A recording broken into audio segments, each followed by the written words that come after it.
الرحیم نحمد و نصلی علی رسول الکریم اما بعد. یہ جو اس 4:30 بجے سے لے کر جو 5 بجے تک ہماری کلاس ہوا کرے گی روز کی بنیاد پر، اس میں جو ہمارا ابتدائی وہ ٹارگٹ ہے وہ آداب تحریر اور آداب فتویٰ نویسی، اس کے متعلق ہم گفتگو کریں گے، اور پھر اس کے بعد جو آگے مزید فتویٰ کے میدان میں چیزیں کام آتی ہیں پھر ان کی بارے میں بھی انشاءاللہ نشست ہوا کرے گی. تو آج جو ہماری پہلی نشست ہے وہ آداب تحریر ہے، لیکن اس سے پہلے ہمیں یہ جاننا ضروری ہے چونکہ تحریر کے اندر اردو لکھی جاتی ہے اور فتوے کی عام زبان بھی اردو ہے، خاص طور پہ بر صغیر کے اندر. تو اس لیے اردو کے بارے میں معلوم ہونا چاہیے کہ اس زبان کی کیا حیثیت ہے. تو اگر دیکھا جائے تو یہ بھارت کی 6ٹھی بڑی زبان جبکہ پاکستان کی 5ویں بڑی زبان کہلاتی ہے. اور اگر 1999 کی تحقیق کو ہم دیکھیں اور تو اس کے اعداد و شمار کے مطابق اردو بولنے والوں کی تعداد 10,60,00,000 کے لگ بھگ تھی. اس لحاظ سے یہ دنیا کی 9ویں بڑی زبان ہے. اور یہ بھی ہمیں بات سمجھنی چاہیے چونکہ اصل اردو ہے اس سے ہندی بنی ہے. اگر اردو اور ہندی کو دونوں کو ساتھ ملا دیا جائے تو اس اعتبار سے پھر یہ دنیا کی 4تھی بڑی زبان بنتی ہے. اس لیے بہت سے ممالک میں اردو بولی جاتی ہے. تو اگر ہمیں اردو اچھی آئے گی، خاص طور پہ اردو بولنا، تو ہمیں عام طور پہ ہم پاکستان میں پیدا ہوئے ہیں، اس حوالے سے بہت سے اردو اچھی طرح بول سکتے ہیں. لیکن بات آتی ہے اردو لکھنے کی. جب لکھنے کا مرحلہ آتا ہے تو اس میں بہت سی غلطیاں، کبھی املا کی غلطیاں، کبھی رموز اوقاف کی غلطیاں، کبھی دیگر غلطیاں وغیرہ کی جاتی ہیں. تو اس حوالے سے اس میں آگاہی دی جائے گی کہ اردو کے اندر اردو کو کس طرح لکھنا ہے اور اردو کے اندر کن املا کے قواعد کی رعایت رکھنی ہے. اس نشست میں انشاءاللہ اس کے متعلق گفتگو ہوا کرے گی. اور ہمارے ہم نے اپنے بڑوں سے یہ سنا ہے، بلکہ بڑوں نے کتابوں میں یہ بات لکھی ہے کہ آج کے دور میں اردو کی حفاظت در حقیقت دین کی حفاظت ہے. چونکہ ہمارا سارا ذخیرہ جو ہمارے علوم اور فنون ہے جن سے ہم استفادہ کرتے ہیں وہ اکثر اردو کے اندر ہے. اگر ہم اردو سے ہماری واقفیت ہوگی تو ہم اچھی طرح علم و فن حاصل کر سکتے ہیں اور پھر اس کے بعد دوسروں تک اس کو پہنچا سکتے ہیں. اور اگر ہم دین تبلیغ کے لیے یہ کام کریں گے تو انشاءاللہ ہمیں اور بھی فائدہ ہوگا. تو اس حوالے سے کہ جو میں نے پہلے بات کی کہ آج کے دور میں اردو کی حفاظت در حقیقت دین کی حفاظت ہے، یہ میں نے اپنی طرف سے نہیں کی، بلکہ حضرت مولانا اشرف علی تھانوی رحمہ اللہ نے امداد الفتاویٰ کے اندر ایک موقع پر فرمایا کہ جس کی عبارت اور اردو متن یہ ہے کہ اس وقت اردو زبان کی حفاظت دین کی حفاظت ہے. اس بنا پر یہ حفاظت حسب استطاعت طاعت یعنی نیکی اور واجب ہوگی، اور باوجود قدرت کے اس میں غفلت و سستی کرنا معصیت یعنی گناہ اور موجب مواخذہ آخرت ہوگا. یعنی اگر ہم اس میں کوتاہی کریں گے تو ظاہر سی بات ہماری اردو کے اندر کمی رہ جائے گی، جس کی وجہ سے ہم دین کی خدمت اچھی طرح نہیں کر سکیں گے، تو پھر ہمارے لیے آخرت میں پکڑ بھی ہو سکتی ہے. اور ہمارے اکابر میں دوسرا نام آتا ہے ایک علامہ انور شاہ کشمیری رحمہ اللہ کا نام. ان کے حوالے سے اکثر حضرات ان کے حافظے سے واقف ہیں کہ کتنے ذہین تھے، اور عربی کے اندر بہت ساری کتابیں حضرت نے لکھی. لیکن اس کے باوجود حضرت نے ایک موقع پہ لکھا، اگرچہ میں نے عربی ذوق کے دفاع کے لیے ہمیشہ اردو زبان سے اعتراض کیا، لیکن آگے حضرت لکھتے ہیں کہ لیکن اب مجھے افسوس ہے کہ ہندوستان میں اب دین کی خدمت کے لیے اور باہر کی دنیا میں انگریزی کو ذریعہ بنایا جائے. میں اس بارے میں آپ صاحبان کو خاص طور پر وصیت کرتا ہوں. تو حضرت نے بھی وصیت یہی کی کہ اردو زبان کو فروغ دیا جائے، اسے سیکھا جائے. اور اس طرح حضرت کے پاس ایک شاگرد آئے، عربی مقالہ لے کر آئے، تو حضرت نے اس مقالے کو دیکھا اور بہت سراہا، لیکن جب واپس کر دیا ان کو، پھر فرمایا کہ مولوی صاحب اگر ہندوستان میں اسلام کی خدمت کرنا ہے تو اردو میں لکھیے، اردو میں پڑھیے. تو اس سے یہ اس بات کی اہمیت کا اندازہ ہوتا ہے کہ بر صغیر کے اندر یہ اردو کو بڑی اہمیت حاصل ہے. اور خاص طور پر جیسا کہ میں نے پہلے بھی عرض کیا کہ ہمارے فتوے کی زبان بھی اردو ہے، اور ہمارا فتویٰ جب ہم لکھیں گے تو یہ بسا اوقات عدالت میں جاتا ہے، بسا اوقات کسی بڑے ادارے میں جاتا ہے یا بڑی شخصیات کے پاس بھی وہ جاتا ہے. شرعی رہنمائی جب وہ حاصل کرنے کے لیے ہم سے معلوم کرتے ہیں، ہم لکھتے ہیں، تو اگر اس کے اندر ہم کوئی ایسے اصطلاحات استعمال کریں گے یا املا کی غلطیاں کریں گے تو اس کا غلط تاثر جاتا ہے. تو اس لیے اس فتوے کے میدان میں خاص اہمیت حاصل ہے کہ ہم اردو املا پر محنت کریں اور اس کو کن حروف کو ملا کے لکھا جاتا ہے، کن حروف کو الگ لکھا جاتا ہے، اس حوالے سے خاص محنت کی ضرورت ہے۔ اور یہ چونکہ اردو کا تو ایک بہت بڑا وسیع پیدان ہے، اس کی مختلف اصناف ہیں، اگر ایک ایک صنف پر بھی بات کی جائے تو اس میں کافی وقت درکار ہوگا، لیکن عام طور پہ ہمارے جو فتویٰ کے میدان میں 4 چیزوں پہ فوکس رکھا جاتا ہے اور انہی پر توجہ دی جاتی ہے، جن میں پہلی چیز ہے اصول املا، یعنی کسی لفظ کو کیسے لکھا جاتا ہے۔ دوسری چیز تلفظ، کہ اس کا درست تلفظ کیا ہے۔ تیسری چیز رموز اوقاف، یعنی جو درمیان میں علامات لگتی ہیں جس کو علامات ترقیم بھی کہتے ہیں۔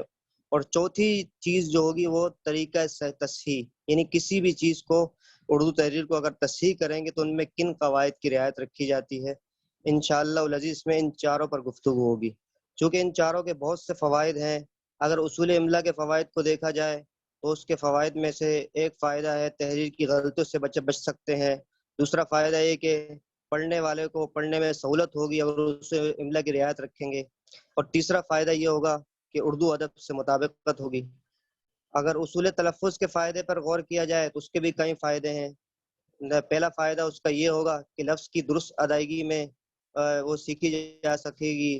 دوسرا فائدہ یہ ہوگا کہ لفظ کی غلط ادائی سے تعلیم یافتہ طبقے کے سامنے ہماری رسوائی نہیں ہوگی۔ اور تیسرا فائدہ ہوگا کہ پڑھنے والے کو پڑھنے میں سہولت ہوگی۔ رموز اوقاف، جسے علامات ترقیم کہا جاتا ہے، جو مختلف شکلوں کی شکل میں مختلف شکلوں کی صورت میں لگتے ہیں، کہیں تو وہ کومے کی شکل میں، کہیں وہ ڈیش فل اسٹاپ کی شکل میں لگتے ہیں۔ تو اس کا مقصد یہ ہوتا ہے کہ جب ہم عام طور پہ اردو تقریر کرتے ہیں تو اس تقریر کے دوران ہم اپنی باڈی لینگویج کے ذریعے دوسروں کو اپنی بات اور اپنے تاثرات سے آگاہ کرتے ہیں، لیکن تحریر کے اندر کوئی ایسی چیز نہیں جس سے ہم اپنے تاثرات سے لوگوں کو آگاہ کر سکیں۔ تو اس کے لیے اردو دانوں نے یہ رموز اوقاف ایجاد کیے تاکہ آدمی کوئی تعجب کی بات دیکھے تو اس میں لکھے تو یہ علامت لگائے، اگر کوئی کسی اور طرح کی علامت، یعنی کوئی اگر بات روکنا چاہ رہا ہے وہاں پر تو اور طرح کی علامت لگائے، جب بات مکمل ہو جائے تو اس کے لیے الگ طرح کی علامت لگائے۔ تو اس لیے تحریر کے اندر یہ رموز اوقاف کو ایجاد کیا گیا ہے۔ اور قرآن مجید میں بھی اگر آپ دیکھیں تو آیات کی شکل میں اور مختلف شکلوں کی صورت پہ مختلف علامات لگی ہوتی ہیں، تو وہ بھی اس وجہ سے لگائی جاتی ہیں تاکہ پڑھنے میں آسانی ہو، اور جہاں پر عام آدمی عربی نہیں جانتا تو اس کو پتہ چلے کہ ہمیں کہاں رکنا ہے۔ تو یہ تو ہمارے ان کے اصول املا، رموز اوقاف وغیرہ کے یہ فائدے ہوں گے۔ یہ تو اردو کی بنیادی اہمیت کے متعلق بات تھی۔ آج کی اس نشست میں ہم چند اور قواعد بھی پڑھیں گے جن میں ہر قاعدے کے لیے الگ سبق وہ مقرر کیا گیا ہے۔ مثال کے طور پر پہلا سبق جو ہمارا ہے وہ ہا کے قواعد ہے، تو آج ہا کے قواعد، اور دوسرا سبق ہے ہمارا جس میں 2 اہم قواعد اور پڑھیں گے۔ تو ہا کے متعلق سب سے پہلے ہم گفتگو کرتے ہیں کہ ہا جب کہاں پر ہا لکھی جائے گی کہاں نہیں۔ بہت سے مقاموں الفاظوں میں ایسا ہوتا ہے کہ کہیں پر ہا لکھی جاتی ہے اور کہیں الف لکھا جاتا ہے، جیسے عمرہ ہے یہاں پر ہا لکھی جا رہی ہے، اور اسی طرح بعض الفاظ کے اندر جیسے تماشا ہے وہاں پر آخر میں الف لکھا جاتا ہے۔ تو اس کے کون سے قاعدے ہم کیسے پہچان سکیں گے کہ کہاں پر ہا آ رہی ہے اور کہاں پر الف لگانا ہے۔ اور اسی طرح 2 قسم کی ہا ہوتی ہیں عام طور پر اردو میں، جسے ہائے حوض اور ہائے لٹکن، جو لاہور کی جو ہے وہ ہائے حوض کہلاتی ہے۔ اور دوسری ہا جو 2 چشمی ہے، اب بسا اوقات 2 چشمی ہے لکھی جاتی ہے، بسا اوقات ہائے حوض، لیکن اب کون سی جگہ پر کون سی ہے لکھنی ہے یہ ہمیں معلوم ہی نہیں ہوتا۔ تو اس لیے ہمیں سب سے پہلے تو یہ قاعدہ ہمیں معلوم ہونا چاہیے کہ کس لفظ کے آخر میں ہا آئے گی اور کہاں پر الف آئے گا۔ تو اس کے بارے میں ماہرین نے یہ قاعدہ وضع کیا ہے کہ جو الفاظ عربی یا فارسی کے آئیں گے، یعنی عربی یا فارسی کے جو الفاظ ہوں اور ان کے آخر میں ہا ہو، تو اس کو پھر ہا کو الف سے نہیں بدلیں گے بلکہ ہا ہی رہے گی۔ جیسے عمرہ اب عربی کا لفظ ہے تو اس کے آخر میں ہا کو ہم برقرار رکھیں گے۔ ہدیہ جو عربی کا لفظ ہے اس کے آخر میں ہم ہا کو برقرار رکھیں گے۔ تو لیکن جو الفاظ عربی یا فارسی کے نہ ہو بلکہ وہ اردو کے تصور کیے جاتے ہوں، تو پرانی قدیم اردو میں تو وہاں پر ہا لکھی جاتی ہے، لیکن جدید اردو کے اندر وہاں پر ہا کے بجائے الف لکھا جائے گا. جیسے چند میں آپ کے سامنے مثالیں پڑھ دیتا ہوں.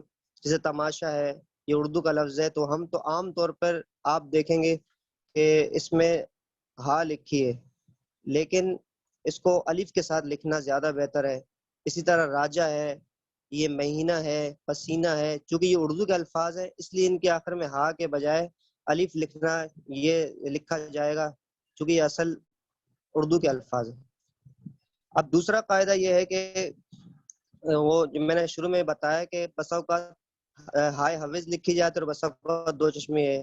تو اس کے بارے میں ایک اصول تو یہ ہے کہ جب بھی کوئی ہا کسی بھی لفظ کے شروع میں آتی ہے، جیسا کہ لفظ ہم ہے، لفظ ہمارا ہے، تو وہاں پر ہائے حوض لکھی جاتی ہے.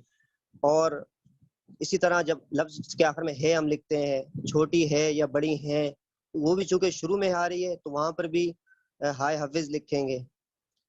اور جب کوئی درمیان میں ہے آ رہی ہے تو اس کو اس وقت ہائے حفظ یعنی ہائے حافظ لکھیں گے جبکہ اس کی آواز الگ سے سنائی دے رہی ہو.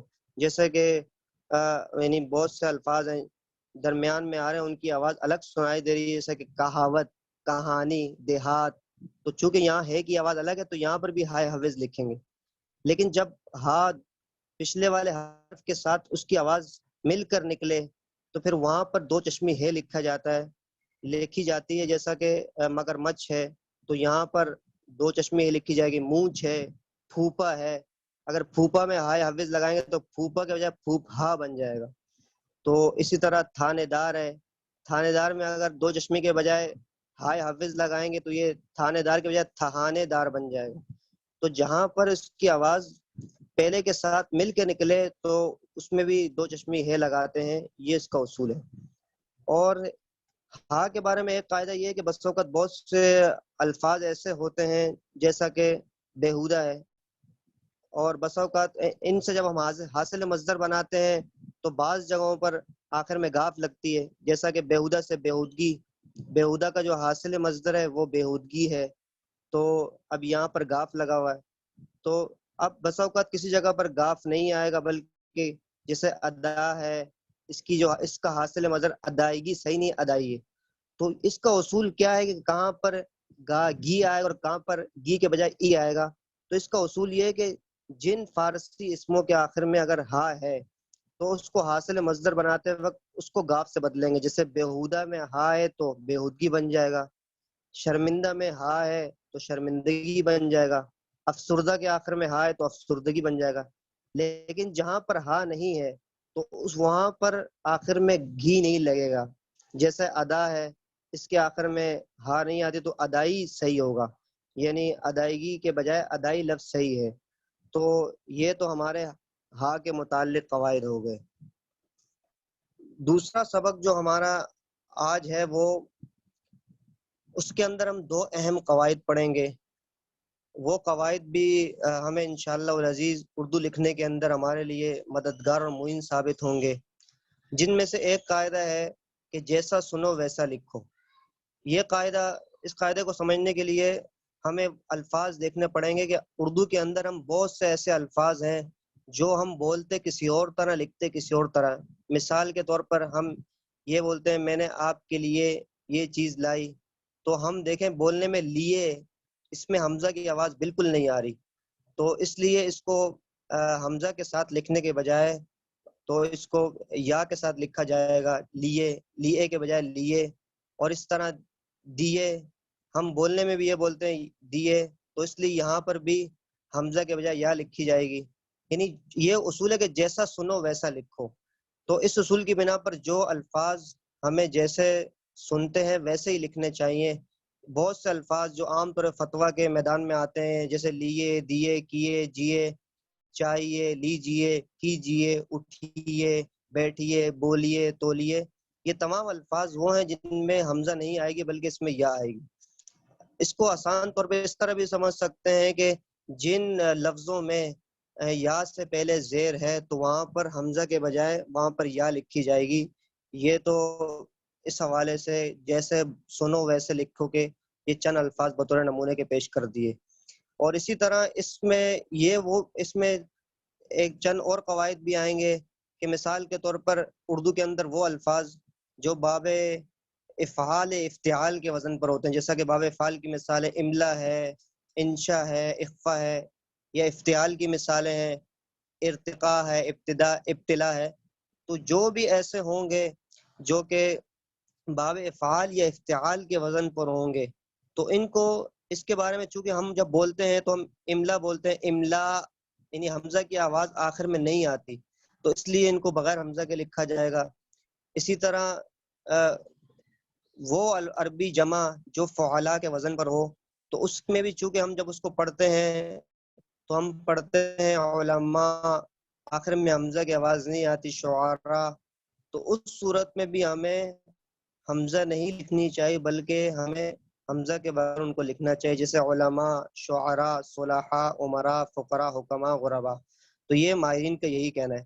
لیکن کبھی کوئی ایسا لفظ ہو کہ جب یعنی کسی ایسی جگہ تحریر پیش کی جا رہی ہے جہاں پر یہ امکان ہو کہ اگر میں نے حمزہ نہیں لکھی تو اس کو غلط پڑا جائے گا، جیسے علماء ہے، کسی جگہ پر لکھا اپنے علماء، تو وہاں پر حمزہ ڈالیں تو لوگ علم پڑھنے کا خوف ہے، وہاں پر حمزہ لکھی جا سکتے ہیں. عام طور پہ ماہرین کا یہی ہے کہ اس اصول کی بنا پر کہ جیسا سنو ویسا لکھو، اصول کے پر حمزہ ان الفاظ نہیں آئے گی جو کہ فعلا یا باب افتعال یا افتعال. اس قاعدے سے چند چیزیں مستثنا، یعنی ان میں یہ قاعدہ نہیں لگے گا. یہ قاعدہ تو ایک تو ان لفظوں میں نہیں لگے گا جو کہ مرکب ہوں، یعنی عربی کے جو مرکب الفاظ ہیں وہ اپنی اصل حالت پر رہیں گے. جیسا کہ لفظ بالکل ہے، اگر اس کو کوئی با کو لام کے ساتھ ملا کے لکھے گا تو اس کو لکھنا صحیح نہیں ہے، بلکہ اس کو لکھیں گے بالکل اور پڑھیں گے بالکل. اسی طرح بالفرض ہے، بالفرض کے با الف زبر با کو الگ لکھیں گے، فرض کو الگ لکھیں گے. ان کو چونکہ ملان بولنے میں بالفرض ایسا لگتا ہے کہ گویا کہ بام کے ساتھ مل لیے، لیکن چونکہ یہ عربی الفاظ ہیں یہاں پر یہ قاعدہ نہیں لگے گا. اسی طرح یہ بس اوقات ہم فارسی کے عربی اور فارسی کے بعد الفاظ ہیں نون غنہ کے بعد با آ جاتی ہے، مثال کے طور پر شمبا ہے، دو شمبا ہے، گنبت ہے، نون کے بعد نون غنہ کے بعد با آ گئی. اگرچہ ہم اس کو پڑھنے میں شمبا، اگر ہم اس کو اس اصول کے تحت دیکھیں کہ جیسا سنو ویسا لکھو، تو یہ شمبا یعنی نون کے بجائے میم ہونی چاہیے. لیکن ان ایسے الفاظ میں بھی جہاں پر نون غنہ کے بعد با آئے، شمبا، دو شمبا، گنبت، منبا، ممبر، انبیاء، تو ان میں بھی یہ والا قاعدہ جیسا سنو ویسا لکھو والا جاری نہیں ہوگا. باقی الفاظ میں اصول کو برقرار رکھا جائے گا. اگر اس حوالے سے ہم چاہتے ہیں کہ ہمیں کیسے پتہ چلے گا کہ کون سے الفاظ کیسے لکھے جاتے ہیں، تو اس حوالے سے جو معیاری ادارے ہیں اپنی معلوم کر کے کسی سے ان کی کتابیں پڑھی جائیں تو ان میں عام طور پر ان قواعد کی رعایت کے ساتھ ہی وہ لکھی جاتی ہے.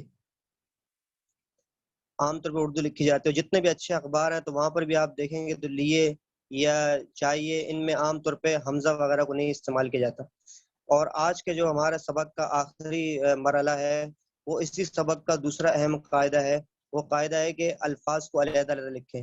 آج کل ہماری تحریر اچھی تو بہت ہوتی ہے، لیکن الفاظ کو ملانے کی وجہ سے کافی حد تک اس میں نقص اور کمی پیدا ہو جاتی ہے.